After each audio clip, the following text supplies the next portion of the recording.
Hello, everyone, and welcome to our different energy. Do you want to go sultry with it? Hello, everyone, and welcome to our new movie review show here on YouTube. I know it's original, isn't it? We're going to be reviewing the recent releases, but sometimes we might go back in time and release... The difference is that these are going to be short. To the point. Snappy. Watch it say like 48 minutes. But yes, we're going to do some movie reviews. And in this first movie review here on YouTube, you might also be hearing this on Spotify, we haven't figured this out yet, is for Jurassic World Rebirth. Directed by Gareth Edwards, written by David Cope, who did the original script for Jurassic Park. Oh, really? Starring interesting. Scarlett Johansson, Mahershala Ali, Jonathan Bailey, and Ed Skrein and others. Hit us with a quick plot synopsis first, Gary. Do you remember when Star Wars Force Awakens came out and the total review for that afterwards was it's just trying to rekindle everything that was good about the original Star Wars? Yeah. Well, that's Jurassic Park Rebirth. Jurassic World Rebirth. It is trying to capitalize on all the moments from Jurassic Park, the original, and nostalgia bait you right back in as a bunch of characters aim to get a MacGuffin, well, 3 MacGuffins off of a dinosaur-infested island. But it does it poorly. I would argue differently. I think it has, I don't want to say gem-studded, and I don't want to say golden moments, but it has moments that have been slightly brushed up against something else that's golden that just about shine through what's a lot of sludge. The intro is fantastic. I personally, so bar the one bit, which was the blatant product placement of a Snickers bar, outside that and the very stupid security system being insane. Oh, we should also just say spoilers. Spoilers. Other than that, I thought the intro was very good, but using a Snickers, using the Snickers, packaging to get into a door vent and cause the door to break, and then the entire thing. That was the bit that blew my mind. Where it was like every single one of these dinosaur-filled containers is like shut down, releasing the gate. It's like what? That's the contingency. The good thing about that opening is it sets up a promise that then you're like, oh, this is really interesting because you've got the hybrid mutant dinosaurs. And I'm like, I'm interested to see these in the wild at some point. A two-headed dinosaur thing. Two-headed, one with a weird fleshy bit. And I was like, this could be a really... And it's cool and it's bathed in a red light. And it reminded me very much of the intro to Jurassic Park, which is the goat and you don't know what's eating it. And then that guy... And that bit in Jurassic Park always sticks in my mind where he gets like sucked in and his belly's like... And he's fully like, help me! Yeah. And it basically pulls the exact same thing, which is, again... think Force Awakens what it did for Star Wars. Loved that. Yes. Thought it was a very, very, very good intro. Good opening. And then it stalls almost instantly with a cruel 37 years later. Yeah. I always say this. If a movie starts with just written exposition, then something has gone terribly wrong in the edit. So yeah, you got Rupert Friend as Martin Krebs. He's the kind of like CD... The InGen BD Wong... Nedry character. That's kind of the extent of his characterization. you got Scarlett Johansson. In fact, here's what's going to happen: is I'll say the characters, and then you give their brief synopsis. Cool. So you have InGen corporate schluck. Yep, we've got Scarlett Johansson, Zora Bennett, curmudgeon with a heart of gold. Yep. Then we meet Mahershala Ali's Duncan Kincaid, curmudgeon, heart of gold. We've also got Jonathan Bailey's Dr. Henry Loomis. You're not going to believe me. There's a theme emerging, but he's a curmudgeon with a heart of gold. Ed Skrein is in the movie as Bobby Atwater. Just a curmudgeon, no heart of gold, bad guy. Interestingly, has one single job, which is the gun guy. Does it terribly. He's aiming at things that are moving so... He's aiming at underwater buses that are moving so slowly, and he's like, I'll get him. Oh, it's so embarrassing when he's like, right, time to do my job, steps outside the boat and goes, oh! Misses every shot. It's like, doesn't hit a single thing. I will say, that whole sequence, however, is a fantastic sequence. Like, the most... So... And this is to benefit, to help it out where it because it needs the help. The Mosasaur, all the set pieces in this. Sorry, wait, is there more characters? Sorry, I should have. There is the family, which is Manuel. I'm not doing the family, but fuck them. They're the family. That's all you need to know. Them. Just they're the family. That's all you need to know. But fuck the family. Did you say? What I'm going to say next is all the set pieces, and I wrote this note down. I thoroughly enjoyed every single set piece. Like, what? Okay, like genuinely, like all of them. I thought they were all. the problem they have, to get to each set piece, you have to have all these characters which have been expositioned to being the smart, intelligent, capable people who do the dumbest things possible to then have a set piece. Dumbest things imaginable. However, I actually really enjoyed the set pieces. Starting with the family one, I thought, and I've written this, the family vignette little bit, which I thought was going to end with the family getting eaten by the mosasaur. I thought it was just going to set up like, look how fucking deadly and giant this thing is. Yeah, some dad was going to die and it was going to be the 3 kids. That was my assumption. I was like, this is ballsy. They're just going to kill off all 4 of these family members, and then they didn't, which kind of sucked. But I was like, killed some of them or any of them. What I would love from Jurassic Park is the next thing. A good movie? Here's my pitch. That's what I would like. Here's my pitch. Rather than giving me like, we have to go and do a MacGuffin, we got to do a thing. Give me like 6 vignettes like that of just the dinosaurs alive in the world. Here's how they like horrified and caused travesties. Like, give me 6 that little bit. If it ended a bit more kind of like grim, maybe one of them died and the rest of them are left like, oh, are they going to get off the boat or not? I thought it was fucking class. It's like I thought a it was anthology, so like anthology set pieces. I genuinely enjoyed that set piece. Every character introduction in this movie is so bizarre, but I also understand why it's bizarre, and that's because they have to truncate everyone into this is what they are done. Because there's like 10 characters? 10 characters. And four of them are very clearly dinosaur bait from the very beginning. But so you're left with 6 characters that they try, 7, maybe 3 and 7, that they're desperately trying to get you. 4, 5, 6, 7, 8. Like 8 people who are like on camera, like, and then you've got your ancillary, like they're dinosaur bait. They're going to die. Did they not learn their lesson from Jurassic World Dominion, which is mode is not good because by the end of that movie there's like 13 characters on screen and you're just pull it back. Like this movie, I think it needed to pick a lane, and it either needed, I don't know who Elaine was, but they needed to pick her. It's a joke. They either needed to pick the mercenary people and Jonathan Bailey be your kind of like grounded heart person, or you need to choose your family and follow their journey. To follow both journeys at the same time just slows the entire movie down for me, because then when they're introduced to the mercenary group, then it's, oh, well, we have to re-explain the movie to them that we already know.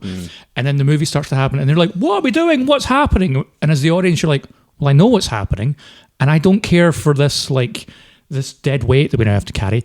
And then it adds to the amount of dumb that's going to happen in the movie. Especially because the film goes to great lengths to get the family and the mercenaries together. Yes. Then split them up again instantly. And the way it splits them up. The way it splits them up is very funny. It's like, so she falls into the water because scrupulous man doesn't evil save her. InGen man, like the film wants you the to be most passively non-threatening thing ever. The film wants you to be like, oh my god, I can't believe he done that. And personally, I think they should have gone the full step. They should have just had him be like, sorry, love, and like clipped her, you know what I mean, lifted her hand off and then let her go, or like pushed the railing or something that she was full on Mufasa'd her, or you know what I mean, like really made it clear he's an evil scumbag and he thinks he's getting away with it. Long live the Teresa. It's the only reason why I think they, but instead they have her shove him. He falls down pretty hard, in my opinion, to the point where I thought you defend the white man. Well, I thought the reason he didn't save her is because he was concussed. Like, I genuinely, watching the film, I thought like, oh, it's not, he's evil. There is a prolonged scene where he's looking, but he's got this look of not evil, but like genuine confusion on his face. He gave me the same vibes as, you know, like evil corporate man from Aliens, who's there to like get specimens, but not as well characterized. Nothing against Rupert Friend, who I think does a decent job. All the actors do a decent job of what they're given. I wouldn't say anyone's bad. It's just that no one's given anything good, and that including the family. Which after she falls off the boat, then the boyfriend, quite heroically, I thought, that's a great character moment. Like after like an intro where you're like, boyfriend's a dick. Then the film just wants you to love him for the remainder of the movie. It's such a 180. Instantly. He becomes action man. Yep. And then the father does the dumbest thing maybe in the entire movie, which is he then goes, well, we're fucked in this boat. Hey, daughter, throw you into the water. And then he jumps into the water with the dinosaurs. Yeah, it's crazy. And you're just like, you're the terrible father. It's the bit that cracked me up is Mahershala Ali being like, guys, if we all jump out in the shallows, the dinosaurs can't get us. You'll still be in the water, to be clear, but the dinosaurs can't get you. Everyone jumps off the boat, and then Mahershala Ali crashes the boat onto the land. At full speed, for no reason. But when he crashes onto land, I'm like, surely you could have slowed down a bit. Or just left everyone on the boat, taking the chances. Yeah, and I would have been like, Mahershala Ali, I'm staying on the boat. The best part man. is they all get off the boat, they then all swim onto land, and the dinosaurs they're running away from are amphibious. So they then just walk onto land. And Jonathan Bailey knew this when he jumped into... He's the dinosaur. He's shouting it. He's shouting it when they go, they're amphibious, keep going. But and I think, again, it's kind of like... I loved that. I actually really enjoyed the fact that, it's... Rather than it being... Because I think the first Jurassic World, it's that bit with the babysitter and she just gets eaten by that giant sea horrible, monster. rubbish moment. Really weird moment, but it's like they just needed to incorporate the sea monster somehow. Yeah. And in this one, it's kind of like, fuck it, just make them amphibious. Like, they're a threat in the water and they're a threat on land. It's weird to counterpoint myself. What's weird is the instant threat You're arguing with yourself. I am arguing with myself.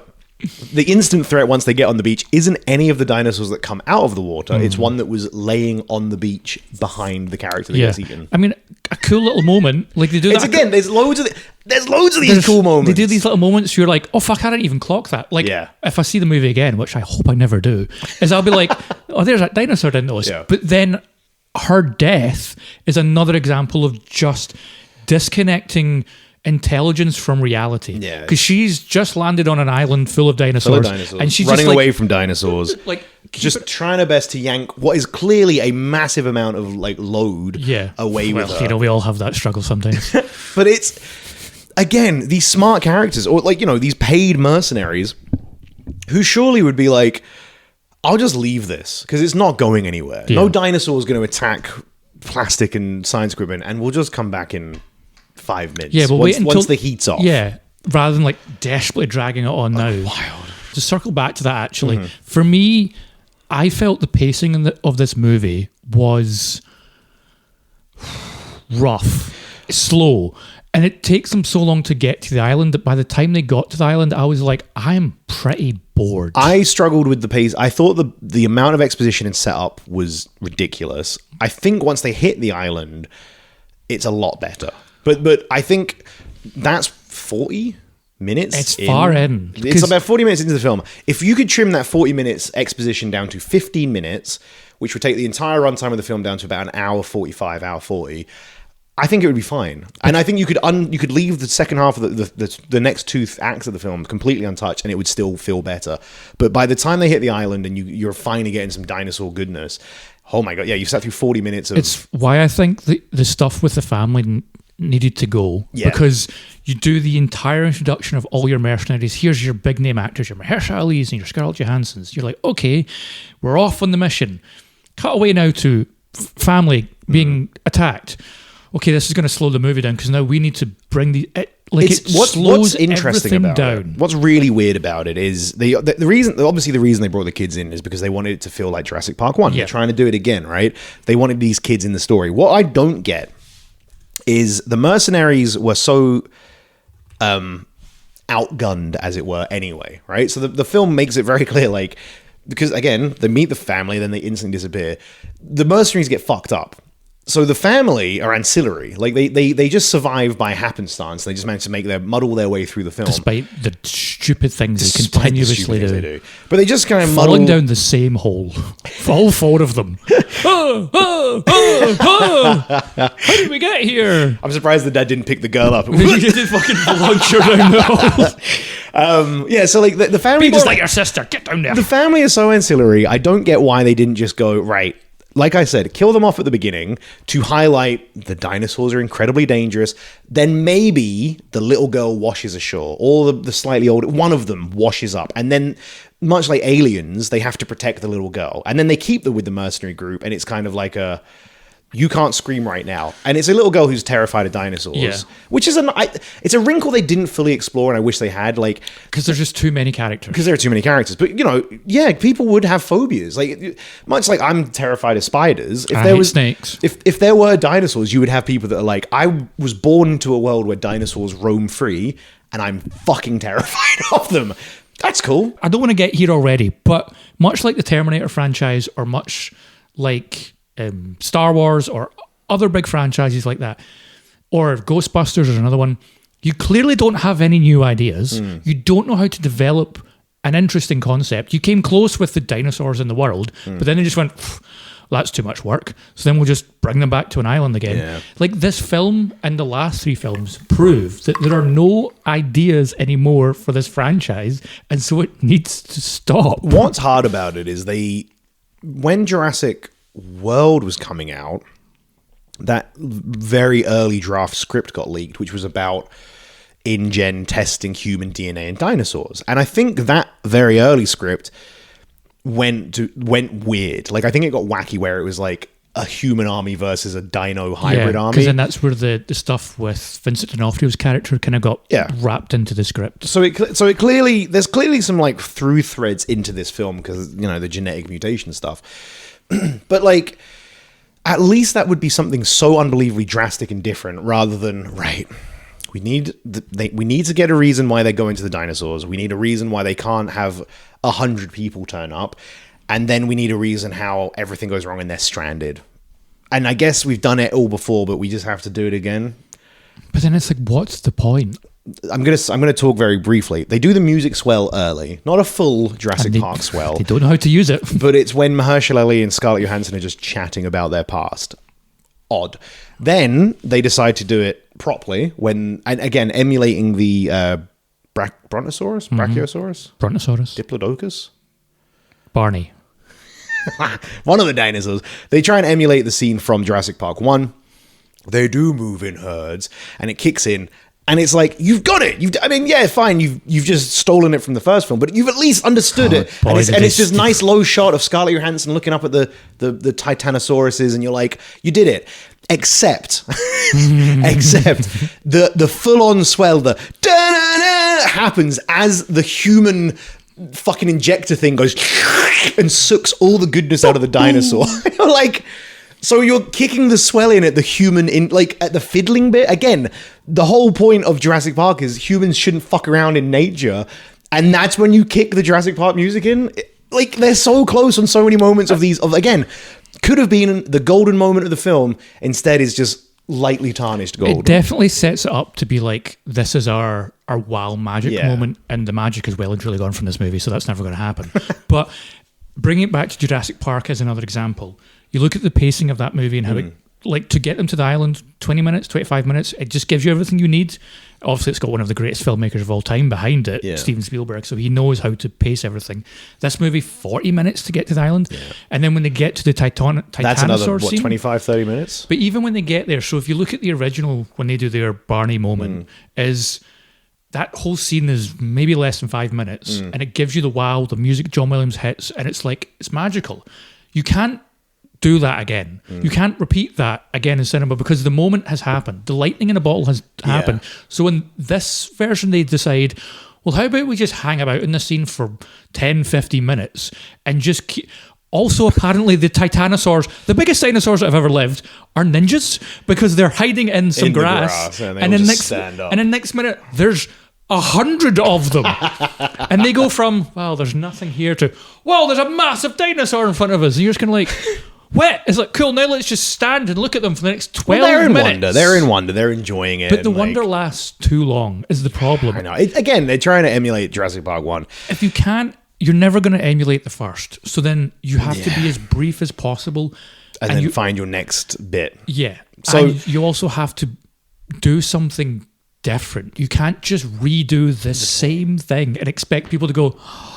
But I did enjoy the boat sequence, and then the finale with the you called it the D-Rex. The D-Rex, which is I hate that name. So it's a combination of when they were designing it in the real world. It's got the head of a xenomorph, the body of a rancor, and in the mouth of a T-Rex. Oh, okay. So that's Gareth Edwards and his kind of team. That's what they put together. It's meant to look particularly alien. Yes. Okay, that's interesting. And so it's the idea in the movie is it's a T-Rex clone that they've just kept fucking with. So originally it was taken from a T-Rex, and that's why it's got those little arms. The little. But then they've been cloning and meshing it with like gorillas and other sorts. And like of things. I genuinely like that idea. I like that. I really enjoyed it. I think personally, I really enjoyed the D-Rex.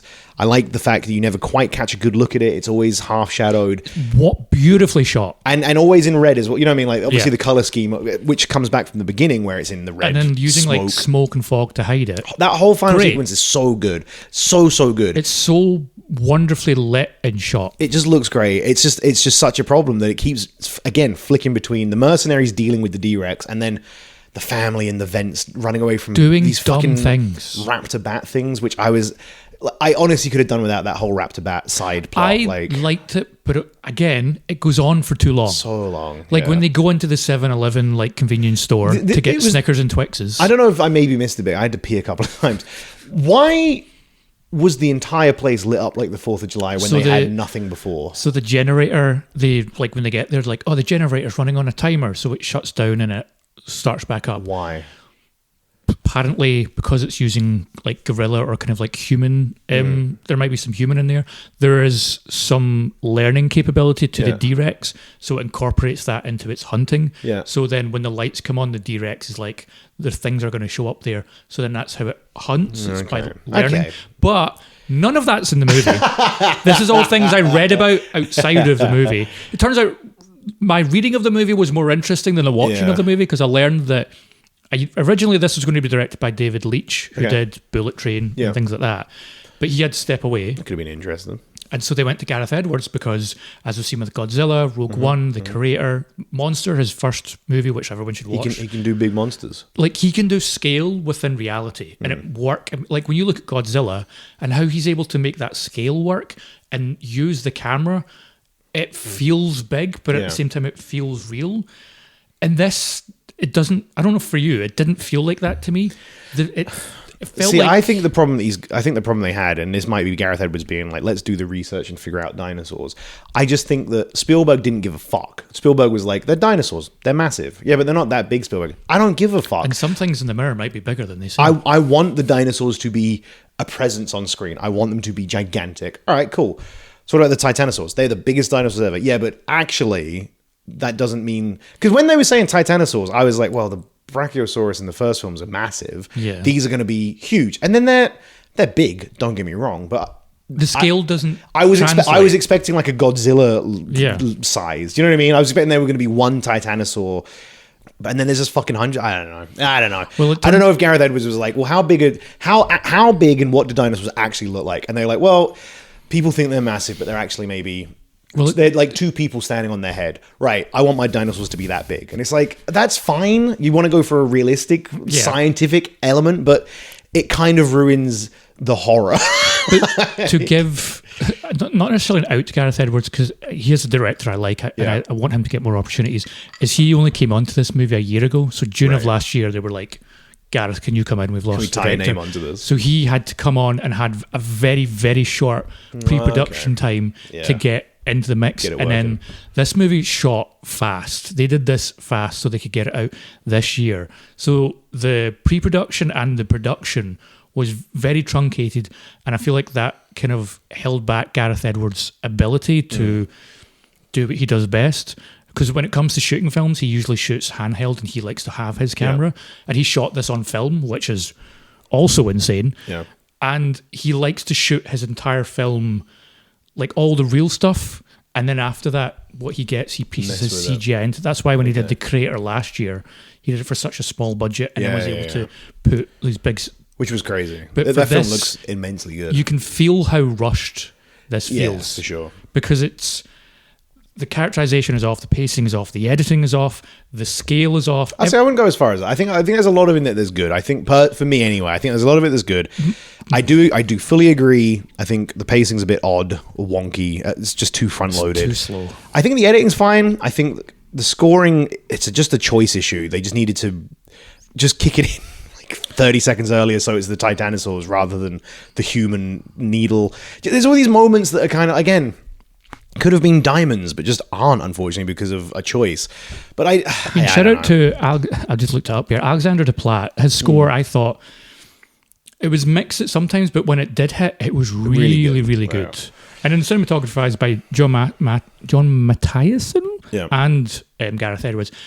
The best part of this movie for me was how it looked visually, like the lighting, Yeah. the shadow work, Fully agree. all of that, especially at the end with when the D-Rex comes into it. That scene where you think the helicopter's showing up, and instead it's the D-Rex coming out of the smoke with the helicopter's mouth. I'm like, that's such a cool shot. It's also a film that they could have very easily lost to, if you remember, like especially over the last 15 years of cinema where things have been getting darker and darker. They could have easily lost this film in the grade easily, but they've opted to just brighten everything. So even like the late at night scenes. Everything's crystal clear unless it's a choice that they don't want you to see something because they've obscured it with smoke or it's behind a rock. You know what I mean? Like it's always a choice rather than... It looks nice. It looks very nice. It sounds nice. My final thing I was going to say, final closing thoughts. Closing thoughts. And this is not my closing thoughts, but my final thing I want to say. It's weird that the only two people they let you see get eaten by a dinosaur are the villain. That's not weird. That's expected. But then the final ancillary death. And the rest of them are all kind of like hidden or just slightly off camera. Kids movie, you know? But then why show one of them? I don't get... Are they just allowed, like, we're going to show you one gory death because it's the bad guy and everyone else is... It's stakes, so we can't really it's probably show you it. The situation now where it's like they can get away with one, but they can't get away with a lot. Plus they want to hit that... They want to hit that full range of audience, which is...